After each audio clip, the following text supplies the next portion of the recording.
बहुत हुआ सम्मान बेटा, बहुत हुआ सम्मान, बहुत हुआ सम्मान। नमस्कार भाई साहब, आपको एक बड़ी खास बात बताने जा रहा हूं आज, जो किसी को पता ही नहीं थी। कौन सी बात? अरे यही बात कि बीजेपी वाले 650 साल से मुगलों से लोहा ले रहे हैं। पता थी ये बात? नहीं पता थी। नहीं, मुझे भी नहीं पता थी। मुझे तो भैया अमित शाह जी ने कल बताया कि भारतीय जनता पार्टी 650 सालों से मुगलों से लोहा ले रही है। भाई साहब, उन्होंने बताया। नहीं, हम लोगों को मालूम ही नहीं चलता। अच्छा, अब आप लोगों को ये लग रहा होगा कि बीजेपी तो अभी 30-40 साल पुरानी पार्टी है, तो 650 साल से ये लोग मुगलों से लोहा ले कैसे रहे थे? नहीं, क्वेश्चन तो भाई देखिए बहुत जेन्युइन है, मुझे भी लग रहा है। लेकिन भाई साहब, आप लोगों को ये नहीं पता कि मोदी जी और ये हमारे अमित शाह जी, ये कोई साधारण व्यक्ति तो नहीं है। हाँ, ये आजकल मोदी और शाह के रूप में दिख रहे हैं। ये 650 सालों से अलग अलग रूप में, अलग अलग अवतार लेकर के मुगलों से भाई साहब लोहा ले रहे थे। हाँ, जैसे भगवान विष्णु ने कभी राम जी का अवतार लिया, कभी भगवान कृष्ण का अवतार लिया, ऐसे ही जो राणा प्रताप जी थे ना, दरअसल हम मुकुट और भाला इनके चक्कर में उनको पहचान नहीं पाया। अंदर से वो मोदी जी ही थे। हाँ, बस उस जन्म में वो राणा प्रताप बने थे। अगर अभी आपको यकीन नहीं हो रहा तो आपको और अच्छे तरीके से मैं बताता हूं। उनके साथ में जो भामा शाह थे, दरअसल वो भामा शाह नहीं थे, वो अमित शाह थे।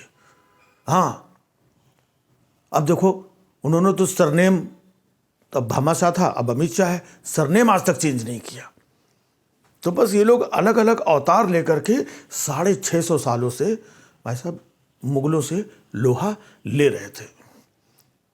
और मोदी जी ने तो इतना लोहा लिया है मुगलों से, इतना लोहा लिया है कि पूछो मत।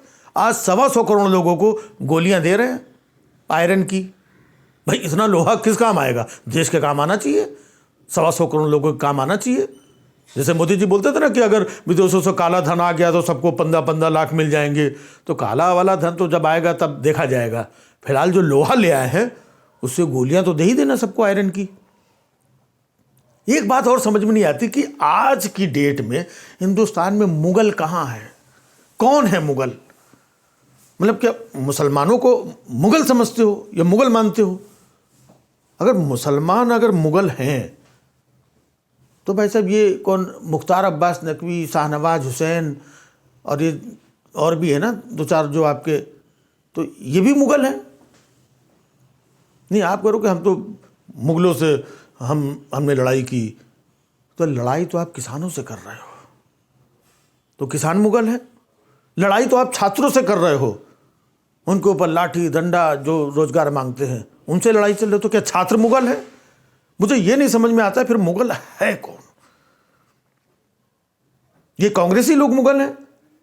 हाँ, कांग्रेसी लोग देखो मुगल हो सकते हैं, लेकिन एक बात ये नहीं समझ में आती, अगर कांग्रेसी मुगल हैं तो भाई साहब ये ज्योतिरादित्य सिंधिया से लेके जितिन प्रसाद से लेके अभी आरपीएन सिंह तक, ये मुगलों को कांग्रेस से निकाल करके आपने बीजेपी में क्यों भर्ती कर लिया?